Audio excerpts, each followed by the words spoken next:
Hello guys! Gagawa tayo ng keto brownies. Itong gamit ko na cocoa. O, lagyan na natin ng cocoa at saka i-mix natin para mahalo lahat. At lagyan natin yung santan gum na 2 teaspoon at saka sweetener, 1/4 cup na sweetener. Hindi ordinary sweetener yan. Butter na 1/4 at saka 1 cup milk, almond milk.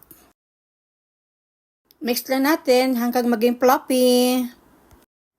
At idagdag natin ng 3 itlog at mix natin.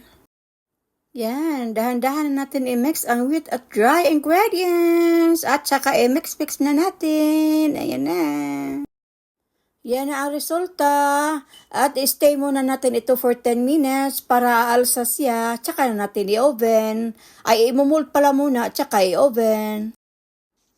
Darang, yan ang resulta ng almond flour cake ko. Naging chocolate brownies. Yummy, yummy. Take it my time. Yummy, yummy, yummy.